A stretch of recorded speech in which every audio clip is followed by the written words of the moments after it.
नमस्कार फ्रेंड्स, मैं डॉक्टर अमित कुमार दुबे। आपका स्वागत है हमारे चैनल पे जिसका नाम है डॉक्टर अमित केयर दुबे। आज की इस वीडियो में हम आपको बताएंगे कि मुंह के अंदर सफ़ेद धब्बा हो गया है और ये धब्बा घरेलू उपाय से कैसे ठीक किया जाए, और घरेलू उपाय से नहीं ठीक हो रहा है तो क्या ये डरने वाली बात है या नहीं है। क्योंकि बहुत सारे ऐसे पेशेंट होते हैं, नॉर्मल सी बात है, अपनी ही चीज़ आप ले लीजिए कि आप अगर इस वीडियो को देख रहे हैं तो ज़रूर कहीं ना कहीं आपके मुंह के अंदर सफ़ेद धब्बा है। और वो सफ़ेद धब्बा आपके मुंह के अंदर एक बार मुंह के अंदर तो छोटा रहता है, लेकिन आपके दिमाग में बहुत ज़्यादा बड़ा हो जाता है।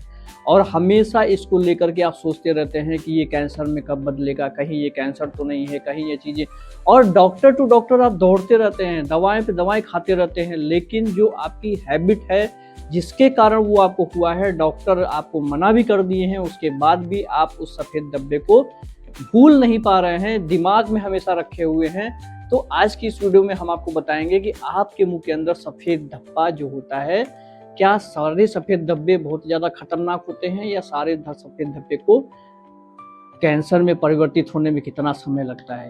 क्योंकि बहुत सारे ऐसे पेशेंट हैं कि जो मुंह के अंदर छोटा सा धब्बा हो जाता है, उसको लेकर के बहुत ज़्यादा मरीज बहुत ज़्यादा परेशान और बहुत ज़्यादा स्ट्रेस में हो जाते हैं, जिसके कारण कि जो प्रॉब्लम उनको 10 साल बाद या 5 साल बाद होने वाली थी, वो आपको 10 महीने या 5 महीने के अंदर ही होना शुरू हो जाती है। क्योंकि स्ट्रेस लेने से आपके दिमाग से जो हार्मोन का सिक्रेशन होता है, उससे आपका पेट गड़बड़ होता है, और पेट गड़बड़ होगा तो जब पेट गड़बड़ होगा तो गट प्रॉब्लम होगी, और मुंह के अंदर इन्फेक्शन जो होगा वो और ज़्यादा बढ़ता है। और इन्फेक्शन बढ़ेगा तो आपकी इम्यूनिटी पावर कमज़ोर होती है, और इम्यूनिटी पावर कमज़ोर होगी तो जो मुंह के अंदर धब्बे हो रहे हैं वो और ज़्यादा बढ़ने लगेंगे। मतलब आप एक चीज़ देखिए, ये सारा एक साइकिल है। मतलब मुंह के अंदर चीज़ हो रही है, उसको देख आँख रही है, आँख से देख रहे हैं तो दिमाग में टेंशन हो रही है, दिमाग से टेंशन हो रही है तो वहाँ से जो हार्मोन सिक्रेशन हो रहा है वो पेट में गड़बड़ कर रहा है, और पेट में गड़बड़ हो रही है तो वो मुंह के अंदर प्रॉब्लम हो रही है, मुंह के अंदर प्रॉब्लम हो रही है तो वीकनेस आ रही है, और वीकनेस आ रही है तो ये चीज़ फिर से बढ़ रही है। अब देखिए, ये पूरा एक सर्किल हो गया, और पेशेंट को कितना भी मना किया जाए, इस सर्किल को वो तोड़ते ही नहीं है। मतलब अगर आप स्ट्रेस लेना छोड़ देंगे तो आप वहीं पे सही हो जाएंगे। या तो आप, अगर आपके मुंह के अंदर गुटखा तंबाकू सुरती सुपारी की प्रॉब्लम है तो गुटखा तंबाकू सुरती सुपारी छोड़िए और उसी दिन से आप ठीक हो जाइए। अपने आप को, हैबिट को स्टॉप कीजिए, और इसके बाद जो मेडिकेशन यूज करेंगे, जो चीजें यूज करेंगे, जो चीजों को आयुर्वेदिक टिप्स को यूज करेंगे, उससे आपको फायदा होगा। टेंशन लेने से कुछ भी नहीं होगा, और टेंशन लेने से आपकी चीजें बढ़ती हैं। मैंने बताया ना, पूरा एक सर्किल होता है। इसी सर्किल को आप जिस दिन ब्रेक कर देंगे उसी दिन आपका ल्यूकोप्लेकिया ठीक हो जाता है। लेकिन मुंह के अंदर एक सफेद छोटी सी छाल है, छोटा सा छाला है, मतलब B12 के कारण या विटामिन B3 के कारण, विटामिन D3 के कारण आपको प्रॉब्लम हो रही है, B12 के कारण प्रॉब्लम हो रही है, तो भी आप सोचते हैं मुंह के अंदर कुछ और हो गया है। उसके बाद में आपको छोटा सा छाला हो रहा है, पेट में एसिडिटी, कब्ज, गैस हो रही है, कॉन्स्टिपेशन हो रहा है, उसके कारण आपको छाला हो रहा है, तो भी आप सोचते हैं मुंह के अंदर कुछ और हो गया है। मतलब आप छोटी सी चीज को बहुत बड़ा सोचने लगते हैं, और कुछ तो पेशेंट ऐसे होते हैं जो बहुत बड़ी चीज को, पेशेंट फोटो भेजेंगे, मुंह के अंदर की फोटो भेजेंगे, ये डॉक्टर साहब क्या है, बताया जाएगा ल्यूकोप्लेकिया है, बोलेंगे कैंसर वाली दिक्कत तो नहीं है अभी। हम कहें नहीं, कैंसर वाली दिक्कत नहीं है, प्री कैंसरस कंडीशन या लीजन है। अब वो बस नहीं, ऐसा नहीं है ना, कैंसर वैसा नहीं है ना, नहीं, फिर से शुरू अपने प्रोसेस को, मतलब गुटखा तंबाकू सुरती सुपारी खाना शुरू, स्मोकिंग करना शुरू। स्मोकिंग करने के कारण मुंह के अंदर धब्बे हो रहे हैं, जीभ के ऊपर पेपिलाइटिस हो रहा है, उसके बाद भी दवा पे दवा खाए जा रहे हैं, लेकिन चीजों को ठीक करने की कोशिश नहीं कर रहे हैं। जहां से प्रॉब्लम आपकी गड़बड़ाई है, जहां से प्रॉब्लम खटी है, वहीं को ठीक कीजिए ना। क्यों फालतू में इधर उधर के चक्कर में आप पड़ रहे हैं? आप इधर उधर के चक्कर में पड़ते हैं और उस चीजों को ठीक नहीं कर पाते हैं। तो ये वीडियो में मैं आपको ये बताऊंगा कि अगर आपके मुंह के अंदर इनिशियल फेज का ल्यूकोप्लेकिया है, या मुंह के अंदर सफेद धब्बा पड़ गया है इनिशियल फेज का, या बहुत ज्यादा गर्म चीज खा रहे हैं उसके कारण मुंह के अंदर धब्बा पड़ गया है, या बहुत ज्यादा तेल मसाला वाली चीजें खा रहे हैं जिसके कारण जीभ के ऊपर धब्बे पड़ गए हैं, या बहुत ज्यादा ऐसी चीज खा लिए जिससे कॉन्स्टिपेशन गैस हो गया है जिसके कारण मुंह के अंदर धब्बे पड़ गए हैं, या छाले, सफेद छाले पड़ गए हैं, तो उसमें आप, सबसे अच्छा काम होता है कि जो तिल का तेल या नारियल का तेल, इसको आप मुंह के अंदर भर लीजिए, उससे आप कवल कीजिए। कवल आयुर्वेद में कवल का मतलब होता है कुल्ला करना। अगर आप कवल कर रहे हैं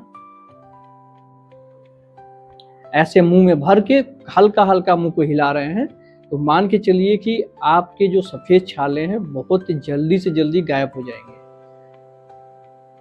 विश्वास नहीं होगा आपको मुंह के अंदर। ऐसा नहीं होता है कि हर सफेद छाला कैंसर में बदलता है, लेकिन ऐसा भी नहीं होता है कि कोई भी सफेद छाला आप उसको छोड़ दिए हैं और वो कैंसर में नहीं बदला, बिल्कुल निश्चिंत हो गए हैं, अपना गुटखा तंबाकू सुरती सुपारी खा रहे हैं बिल्कुल मस्त। मैं देखिए एक तरफ तो ये बोल रहा हूँ कि स्ट्रेस नहीं लेना है, दूसरी तरफ ये बोल रहा हूँ कि बिल्कुल निश्चिंत भी नहीं होना है। बहुत सारे ऐसे पेशेंट हैं जो मुंह के अंदर ल्यूकोप्लेकिया पड़ा हुआ है, पता नहीं है कि ये कैंसर में कब बदल जाएगा, लेकिन उसके बाद भी बिल्कुल सिगरेट स्मोकिंग चल रहा है, बीड़ी। मैं आपको बोल रहा हूँ कि स्ट्रेस नहीं लेना है, इसका मतलब ये नहीं है कि हाइब्रिड शुरू कर देना है। स्ट्रेस नहीं लेना है मतलब उसको देख करके परेशान नहीं रहना है, बार बार उसको अपने दिमाग में बड़ा नहीं करना है। अपने हैबिट को तो आपको छोड़ना ही है। हैबिट छोड़ेंगे और स्ट्रेस नहीं लेंगे तो मान के चलिए कि बहुत जल्दी आपका जो ल्यूकोप्लेकिया है या मुंह के अंदर जो सफ़ेद धब्बे हैं, सफ़ेद छाले हैं, बहुत जल्दी ठीक हो जाएंगे। और इसको तिल के तेल के कवल से या नारियल के तेल के कवल से आप देखेंगे बहुत जल्दी इफेक्ट आपके मुंह के अंदर आता है। लेकिन कुछ ऐसे लोग होते हैं जो मुंह के अंदर सफ़ेद परत हो गई है, उसको देख रहे हैं, इग्नोर कर दिया, फिर थोड़ा और गाढ़ा हुआ और चमकीला हुआ, उसको देखा फिर इग्नोर कर दिया। मतलब जब मोटी मलाई जैसी संरचना हो जाएगी, मतलब कि माइल्ड डिस्प्लेजिया से मॉडरेट, मॉडरेट से जब सीवियर हो जाएगा, तब जाके वो डॉक्टर के पास जाएंगे। ऐसा नहीं है, मुंह के अंदर एक सफ़ेद परत है। आप खुद डॉक्टर, अपना डॉक्टर खुद मत बनिए। आप सिर्फ अपने मुंह के अंदर चीज़ों को आइडेंटिफाई कीजिए और आइडेंटिफाई करके आपको लगे कि आपके नॉर्मल स्किन से कुछ अलग है, तो फिर अपने नज़दीकी डॉक्टर से मिल करके उसका इलाज करवाइए या चेकअप करवाइए कि है क्या। लेकिन कुछ लोग ऐसे होते हैं कि उसको लेकर के बहुत ज़्यादा परेशान हो जाएंगे, और कुछ लोग होते हैं जो मुंह के अंदर जब प्रॉब्लम बिल्कुल लास्ट स्टेज पे पहुंच जाएगी, बॉर्डर लाइन पे पहुंच जाएगी, तब जाके परेशान होंगे। तो इसलिए मैं आपको बोल रहा हूँ बहुत ज़्यादा लेवल में परेशान भी नहीं होना है और बहुत ज़्यादा लेवल में इग्नोर भी नहीं करना है। अपनी प्रॉब्लम को समय रहते समझना है, इसको सीखना है, और अगर समझ नहीं आ रहा है तो नज़दीकी डॉक्टर से मिल करके उसको ठीक कराना है। तो इसलिए इन उपाय को करके, घरेलू उपाय को करके आप अपनी प्रॉब्लम को दूर तो कर सकते हैं, लेकिन अगर स्टेज बढ़ चुका है तो आप तुरंत मेडिकेशन कीजिए। अपने नज़दीकी डॉक्टर के पास नहीं जाना चाहते हैं तो हमको अपने मुंह के अंदर का फोटो भेजिए, उसके हिसाब से आपका मेडिकेशन चलेगा और आपका ल्यूकोप्लेकिया समय रहते हुए ठीक हो जाएगा। मैंने बहुत सारे अपने ल्यूकोप्लेकिया के पेशेंट को ठीक किया है, जो धैर्य रखते हैं, जो चीज़ों को फॉलो करते हैं, जो चीज़ बताई जाए उसको वैसे ही मानते हैं। ऐसा नहीं है कि जो चीज़ बताई जा रही है एक कान से सुन रहे हैं, दूसरे से निकाल दे रहे हैं, काम अपने मन का कर रहे हैं, कुछ भी कर रहे हैं। तो भाई ऐसे लोगों से मैं नमस्कार करता हूँ, क्योंकि ऐसे लोग एक तो ठीक नहीं होते हैं, ऊपर से बार बार परेशान रहते हैं कि हुआ क्या है, हुआ क्या है, हुआ क्या है। जीभ के ऊपर दिक्कत हो गई है, मुंह के अंदर दिक्कत हो गई है, ये परेशानी है। परेशानी के बारे में तो बात करेंगे, लेकिन परेशानी से कैसे निकलना है, जो चीज़ उनको बताया जाए उसको फॉलो नहीं करेंगे। तो अगर फॉलो करते हैं, चीज़ों को मानते हैं, चीज़ों को मेंशन करते हैं, तो मैं आपको गारंटी दे सकता हूँ कि आपको ल्यूकोप्लेकिया आप खुद ही ठीक कर सकते हैं। किसी भी जगह पे जाने की ज़रूरत नहीं पड़ेगी, सिर्फ हमारे सहयोग से। नमस्कार, जय हिंद, जय भारत।